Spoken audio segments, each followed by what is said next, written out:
Fala galera, beleza com vocês? Para a videoaula de hoje eu convidei mais uma vez meu amigo Andrei, lá do canal Biologia com Tubarão.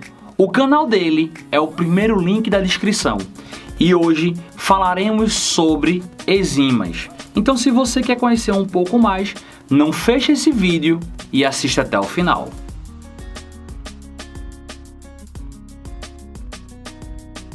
E aí pessoas, tudo certo? Hoje a gente vai falar sobre as enzimas. Aí você pode dizer, tá, eu vou ter que lembrar o que sobre isso? Olha, a primeira coisa que você vai ter que lembrar é que as enzimas são proteínas. Ei, enzima é proteína. Ah, André, então se a enzima é proteína, ela é formada de aminoácidos? Ela vai ser formada por um monte de aminoácidos, ligados por ligações peptídicas, tudo bonitinho.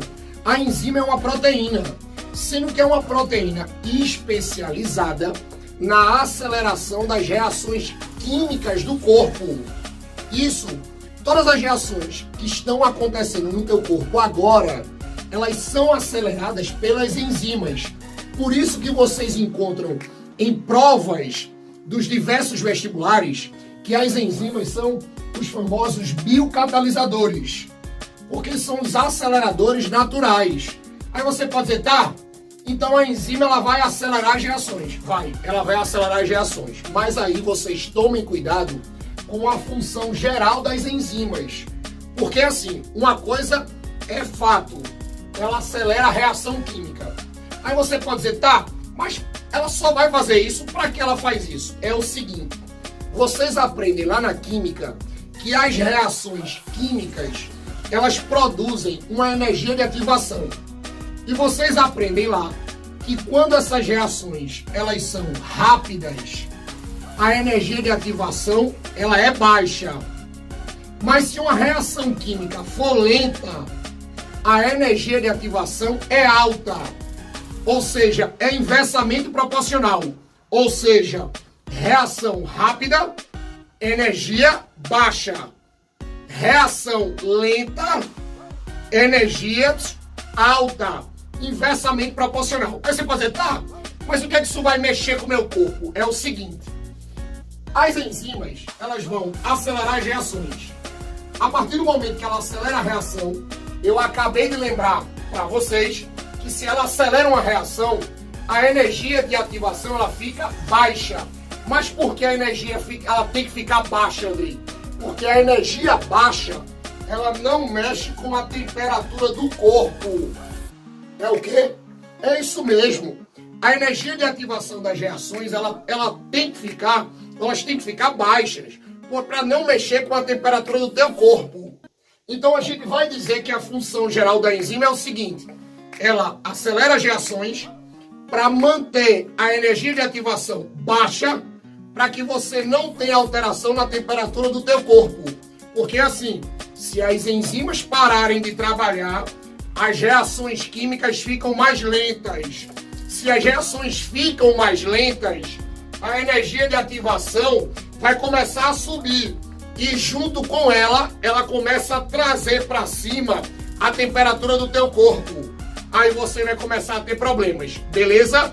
Então, aí você pode dizer, tá, e ela tem alguma característica? É o seguinte, claro que tem.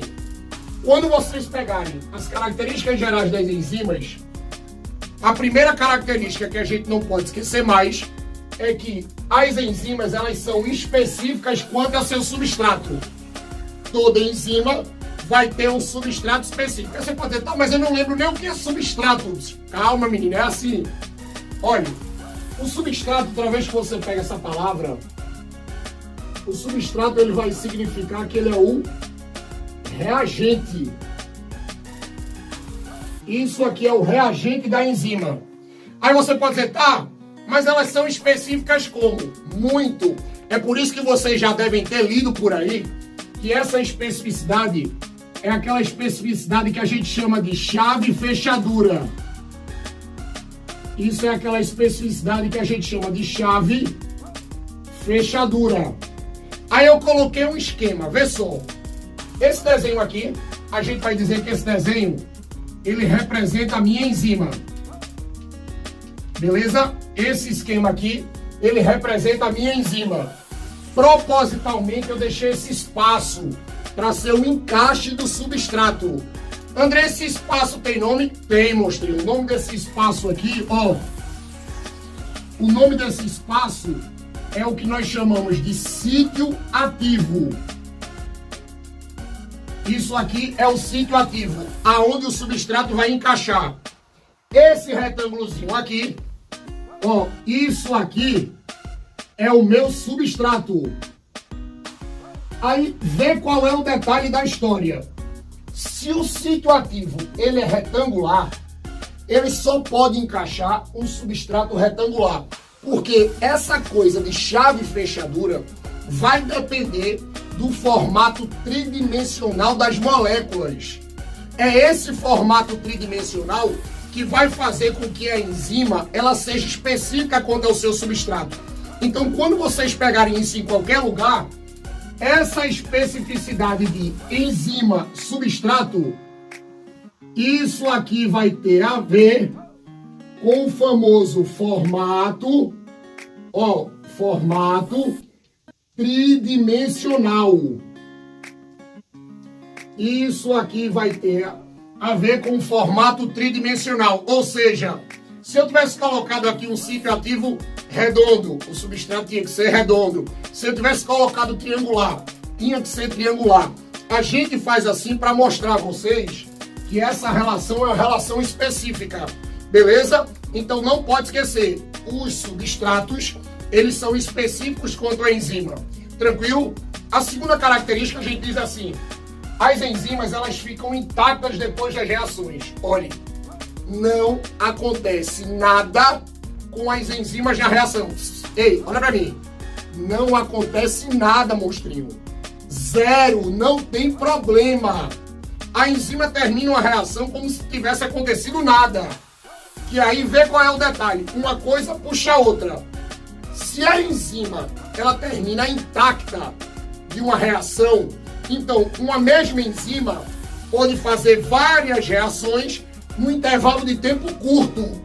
Porque já que ela não perde nada, ela pode trabalhar bastante sem ter problema nenhum. E um detalhe, se você pegar um tipo específico de uma enzima, não precisa ter muita no corpo. Ah, André, mas por que não precisa ter muita? Porque ela já trabalha muito. Agora veja, diversidade, tipos, vocês têm vários, muitos. Agora, de um determinado tipo específico não precisa. Não precisa, porque ela fica intacta e ela trabalha muito rápido, beleza? E a última característica que vocês têm que se antenar é que a mesma enzima, ela pode realizar reações diferentes. Aí você pode dizer assim, mas como assim reação diferente? Preste atenção. Imaginem uma enzima X, tá aqui. Isso aqui é uma enzima X. Essa enzima X, ó, ela pegou A mais B e formou C. Ela pegou A mais B e formou C. Se ela formou alguma coisa, isso aqui é uma reação de síntese. Isso é uma reação, ó, de síntese. Beleza? É uma reação de síntese. Formou.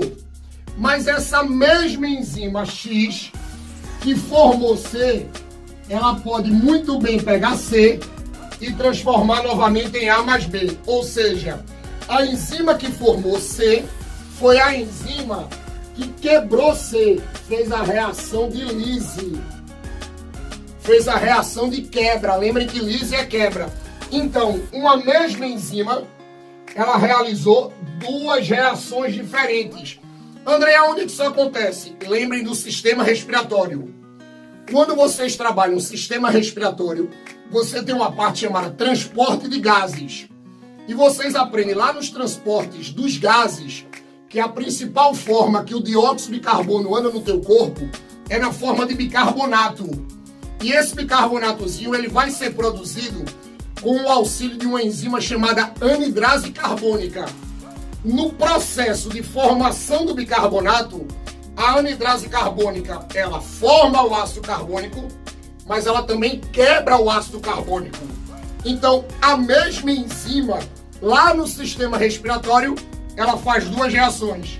Faz a reação de formação e também faz a reação de quebra, provando que a mesma enzima pode realizar reações diferentes. Beleza?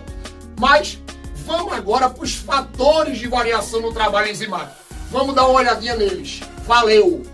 Pronto, pessoas. Agora a gente vai ter que dar conta dos fatores de variação do trabalho da enzima. Porque, olha, pense numa proteína que é cheia de coisinha para trabalhar.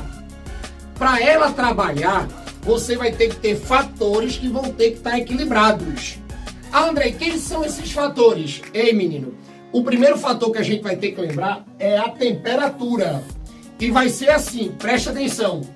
A temperatura, o máximo trabalho da enzima só vai acontecer quando a temperatura estiver ótima. Se essa temperatura oscilar, o trabalho da enzima também oscila. Aí vocês tomem cuidado com o gráfico, que tem muita gente que até trabalha assim. Vê, quanto maior a temperatura, maior o trabalho. Quanto maior a temperatura, maior o trabalho. Até atingir o ponto da temperatura ótima. Quando atinge o ponto da temperatura ótima, não adianta mais aumentar a temperatura. Porque se você aumentar a temperatura, vai acontecer aquilo que a gente viu lá nas proteínas, chamado de desnaturação proteica, porque a enzima é uma proteína. Se você desnatura a enzima, ela diminui o trabalho, até que vai chegar uma hora que ela vai parar. Então veja, olhe, quanto maior a temperatura, maior o trabalho, até atingir a temperatura ótima. Atingindo a temperatura ótima, não adianta mais aumentar a temperatura, porque se tu aumentar a temperatura, tu vai ter aquele perigo da desnaturação. Tu vai ter aquele perigo da desnaturação proteica. Ela vai parar de trabalhar. Também se a velocidade estiver ótima, tu reduzir a temperatura, tu vai chegar a um ponto que ela também vai diminuir. Ela também diminui o trabalho. Cuidado que muita gente pensa que ela só diminui o trabalho quando a temperatura está para mais. A temperatura para menos, ela também diminui, viu? A diferença é que tu não vai desnaturar, tu não vai quebrar a estrutura da proteína, não vai alterar a estrutura, beleza? Quanto à temperatura, para ela trabalhar com a máxima eficiência, a temperatura vai ter que estar ótima. Aí você pode dizer, tá, qual é a segunda característica? Ei, menino, a segunda característica é o pH. Aí o pH vai ser assim, o máximo trabalho da enzima vai estar relacionado com um pH específico. O máximo trabalho da enzima vai estar relacionado com um pH específico. A enzima só trabalha com a sua máxima eficiência se o pH tiver específico. Dá uma olhada aqui, ó. Eu coloquei aqui o gráfico. Esse ponto aqui é o ponto do pH específico, que é quando ela atinge a maior velocidade, o maior trabalho. Por exemplo, a enzima na boca, que a gente arredonda o pH da boca para 7, que é um pH neutro. Não adianta tu pegar a enzima na boca e colocar no estômago. Não vai funcionar, que o pH é ácido. E um detalhe, se você diminuir o pH fica ácido, tu pode desnaturar. Além de diminuir o trabalho, tu ainda quebra a proteína, tu ainda desnatura. Lembrem que assim, se a temperatura é para mais, para desnaturar, o pH é para menos. Porque quanto menor o pH, de acordo, não pode esquecer, com o seu pH específico, você pode desnaturar ela. Você pode desnaturar. Aqui vai acontecer uma desnaturação. É só tu imaginar, por exemplo, que esse gráfico é da enzima da boca, da ptialina, que adora um pH arredondando para 7. Se tu diminuir, desnatura. Se tu aumenta, não modifica, mas também ela não trabalha. Beleza? Por exemplo, a proteína do estômago. A pepsina do estômago, que adora um pH 2. Não adianta botar a pepsina na boca ou a pepsina no intestino, porque você vai alterar o trabalho. Porque para ela trabalhar bem, não pode esquecer, o pH tem que estar específico. Beleza? E o terceiro fator é a concentração dos substratos. Andrei, tem outro nome para isso? Tem, menina. A concentração dos substratos é a mesma coisa que quantidade de reagentes. É a mesma coisa que quantidade de reagentes. Agora, vocês só tomem cuidado na hora da demonstração do gráfico, porque vai ser assim. Quanto mais reagente, maior a velocidade. Quanto mais substrato, maior a velocidade. Até atingir o limite. Até atingir a velocidade máxima. André, esse limite tem um nome? Tem, menino. Ó, esse limite aqui é o ponto de saturação. Isso aqui é o ponto de saturação. Que aí é o seguinte, olha, quando chega na velocidade máxima, quando chega no ponto de saturação, não adianta mais aumentar a quantidade de reagente, porque a velocidade vai ficar constante. Pelo menos não diminui, mas também a velocidade não aumenta, beleza? Cuidado nesse gráfico. Quanto mais reagente, maior a velocidade. Quanto mais reagente, maior a velocidade. Até o ponto de saturação. Chegou na saturação, a velocidade do trabalho fica constante. Beleza? Os 3 fatores que a enzima depende para trabalhar perfeitamente: temperatura, pH e quantidade de reagentes ou concentração dos substratos. Vamos para as últimas dicas. Valeu! Pronto, pessoas. As últimas observações das enzimas são: cuidado com a famosa inibição enzimática. Toda vez que vocês pegarem esse termo, inibição enzimática nada mais é do que a parada da enzima.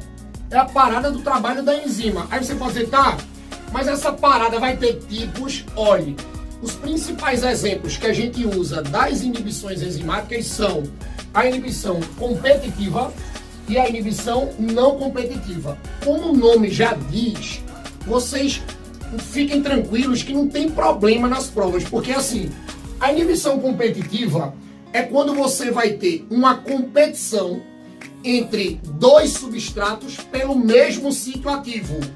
Porque eu disse a vocês que cada enzima vai ter o seu substrato específico, mas vai aparecer um segundo substrato que tem a mesma forma tridimensional do substrato específico. Como é o nome desse substrato, Andrei? Substrato inibidor. O substrato inibidor vai ter a mesma forma do substrato específico. Aí o que é que vai acontecer? Ele vai competir com o substrato específico pelo mesmo sítio ativo. Se o substrato inibidor chegar primeiro do que o substrato específico, enzima parada. Beleza? Você vai ter uma competição pelo mesmo sítio ativo do substrato específico com o substrato inibidor. Aí você pode dizer, tá, e o segundo tipo? Olha, o segundo tipo é a inibição não competitiva. Como o nome já está dizendo, se é não competitiva é porque não vai ter uma competição. Tu vai ter uma enzima que vai ter 2 sítios ativos. Se encaixar 2 substratos ao mesmo tempo, a enzima não funciona. Ou seja, é como se a enzima tivesse 2 sítios ativos, mas ela só trabalha com um substrato de cada vez.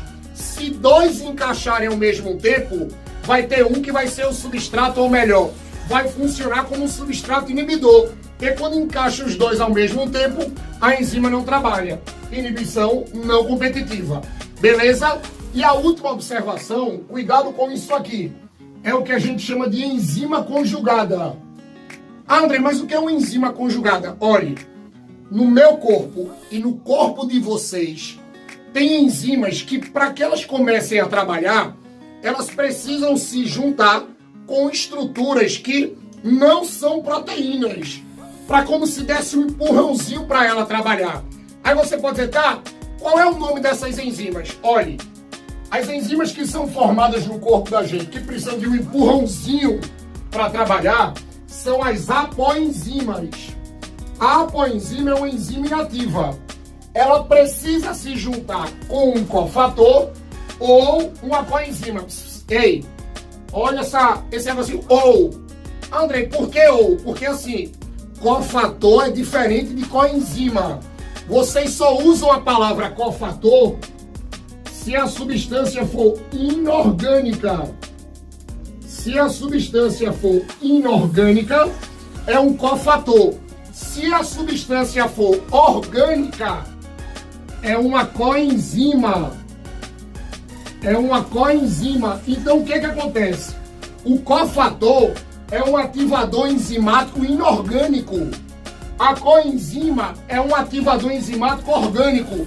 Andrei, dá um exemplo disso aí para mim, por favor. Ei, os principais cofatores são os sais minerais. E os principais exemplos de coenzimas são as vitaminas. Lembrem que as vitaminas são as nossas principais coenzimas. Ou melhor, são os nossos principais ativadores orgânicos. Aí vem o que acontece. Quando a coenzima inativa se junta com um cofator ou a coenzima, vai formar uma enzima conjugada ativa, chamada de holoenzima. Beleza? A holoenzima é uma enzima que ela só trabalha porque ela teve uma ajudinha de um ativador, ou um cofator, ou uma coenzima. Tranquilo? Com isso, a gente fecha a aula de enzimas. Eu espero de coração que vocês tenham gostado. Dá logo um like aí nesse vídeo. Qualquer dúvida que vocês tenham tido na aula de hoje, vai aparecer meu Instagram aí na tela. E eu espero encontrar vocês novamente nesse cardume. Beijo no coração de todo mundo. Valeu!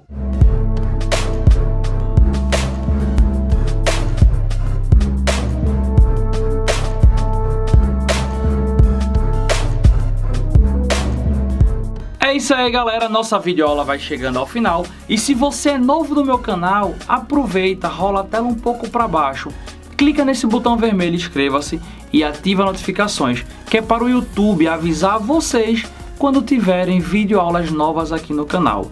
E se vocês não conhecem ainda o Biologia com Tubarão, o canal dele é o primeiro da descrição. Eu me chamo Edson Villanova e vou ficando por aqui e aguardo vocês nos próximos vídeos.